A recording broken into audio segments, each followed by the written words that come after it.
Good morning student, welcome to online classes for class 9th social study. Today we are going to start our third chapter in economics, poverty as a challenge. In our daily life we can come across many people who we think are poor. They could be landless labor in village or people living in overcrowded jhuggi in city. They could be daily wages worker at construction site or child worker in dhabas. हमें हमारे आसपास बहुत सारे people ऐसे दिखाई दे जाते हैं जो कि हमारी सोच के हिसाब से गरीब होते हैं. ये पीपल आपको गांव में लैंडलेस लेबर की तरह मिल जाएंगे, शहरों में रहने वाले झुग्गी वाले मिल जाएंगे, या फिर डेली वेज पे काम करने वाले कंस्ट्रक्शन साइट के वर्कर, या फिर किसी ढाबे पे काम करने वाले बच्चे. ये सभी जो हैं वो गरीबी की रेखा में आते हैं. जो पॉवर्टी है उसके कुछ कॉजेज़ माने जाते हैं, जैसे कि landlessness, unemployment, size of family, illiteracy, poor health, malnutrition, landless labour, child labour, helplessness. ये सभी कारण हैं पॉवर्टी के. अगर किसी व्यक्ति के पास लैंड नहीं है तो प्रॉब्लम, एम्प्लॉयमेंट नहीं है प्रॉब्लम, साइज ऑफ फैमिली अगर बड़ा है तो गरीबी का सामना करना पड़ता है, इलिटरेसी है तो जॉब मिलने में प्रॉब्लम है. तो इसी तरह से ये सभी चीज़ें जो हैं वो किसी भी व्यक्ति को पुअर बनाने के लिए काफ़ी है. Poverty line. At the center of decision on poverty is usually a concept of poverty line, a common method used to measure poverty as based on income. यानी कि poverty line एक वो तरीका है जिसके द्वारा हम ये जान सकते हैं कि कौन व्यक्ति गरीब है और कितनी इनकम वाले व्यक्ति को हम गरीब मानेंगे. Vulnerable group. The proportion of people below poverty line is not same for all social group and economic category in India. जो हमारी पॉवर्टी लाइन है वो सभी ग्रुप्स के लिए सेम नहीं है. Social group which are most vulnerable to poverty are social caste and scheduled tribes. यानी कि सबसे ज़्यादा वो ग्रुप जो पॉवर्टी लाइन में आता है वो आपके शेड्यूल्ड कास्ट और शेड्यूल्ड ट्राइब्स के होते हैं. Inter state disparities. Poverty in India also has another aspect or dimension. The proportion of poor people is not the same in every state, although state level poverty has witnessed a secular decline from the level of early 70s. यानी कि हमारे India में हर state में हमें poverty का level देखने को मिल जाता है और समय के साथ हमें पॉवर्टी का जो लेवल है उसकी गिरावट दिखाई दे रही है. Global poverty scenario. The proportion of people in different countries living in extreme economic poverty defined by the World Bank as living or less than 1.90 per day $.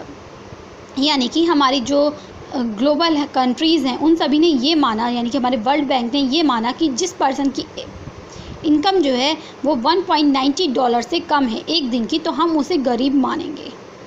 Although there has been a substantial reduction in global poverty, it is marked with a great regional differences. Poverty declined substantially in China, Southeast Asian country as a result of rapid economic growth and massive investment in human resources. समय के साथ साथ हमें सभी जगहों पे poverty कम होती दिखाई दे रही है, लेकिन इसमें रीजनल डिफरेंसेस हैं. यानी कि कुछ रीजन्स में पॉवर्टी बहुत जल्दी ही ख़त्म होने लगी है और कुछ रीजन में अभी भी बनी हुई है.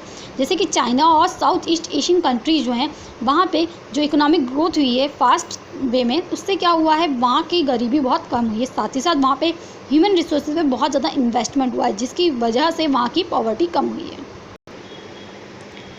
Cause of poverty. There were a number of causes for wide spread poverty in India. हमारी इंडिया में बहुत सारे कॉजेज़ हैं पॉवर्टी के फैलने के. One historical reason is the low level of economic development under the British colonial administration. और इसका सबसे बड़ा कारण है ब्रिटिश टाइम पे हमारी इंडिया का डेवलपमेंट स्लो होना. The policies of colonial government ruined traditional handicraft and discourage development of industry like textile. और जो कॉलोनियल गवर्नमेंट थी उनके जो तरीके थे उन्होंने क्या किया, हमारी इंडिया की जो ट्रेडिशनल हैंडक्राफ्ट थी, हमारी इंडिया की जो टेक्सटाइल इंडस्ट्री थी उसे पूरी तरीके से ख़त्म कर दिया.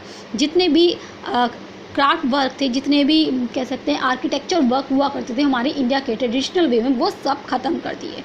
The low rate of growth persisted until the 1980s. हमें हमारी इंडिया में 19th सेंचुरी और 18th सेंचुरी में सबसे ज़्यादा लो रेट रहा था ग्रोथ का. This result in less job and opportunity and low growth rate of income. और इसी की वजह से हमारे यहाँ जॉब अपॉर्चुनिटी बहुत कम हो गई, जो ग्रोथ रेट है वो बहुत ज़्यादा लो होने लगा, जिसकी वजह से हमारी इंडिया की जो कंडीशन है वो बहुत ज़्यादा ख़राब हुई। और इसकी एक वजह हम पॉपुलेशन को भी कहते हैं कि भाई पॉपुलेशन बहुत ज़्यादा बढ़ने लगी, जिसकी वजह से हमारी इंडिया जो पहले से ही ख़राब हालातों में थी वो सर्वाइव नहीं कर पा रहा था। उसके बाद ग्रीन रेवोल्यूशन आया, और ग्रीन रेवोल्यूशन ने एग्रीकल्चर सेक्टर में बहुत सारी जॉब अपॉर्चुनिटी स्टार्ट करी, और उसके साथ साथ बहुत सारी इंडस्ट्रीज़ को भी कंस्ट्रक्ट करा गया इंडिपेंडेंस के बाद, और पब्लिक को जॉब दी गई प्राइवेट सेक्टर में और पब्लिक सेक्टर्स में। Anti-poverty measure. Removal of poverty has been on the major objective of Indian development strategy. The current anti-poverty strategy of the government is based on broadly on 2 planks.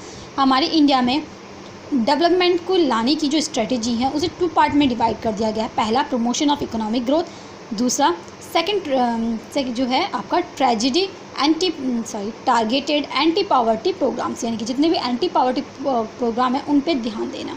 Over a period of 30 year lasting up to early 80s there were little per capita income growth and not much reduction in poverty, यानी कि जो early 80s का time था उस time पे हमारी country में जो ग्रोथ रेट थी बहुत ज़्यादा कम थी, और जो पॉवर्टी रिडक्शन का जो ग्राफ था वो भी बहुत ज़्यादा कम था। लेकिन समय के साथ साथ क्या हुआ, हम हर कुछ ईयर बाद हमें पॉवर्टी रिडक्शन देखने को मिला।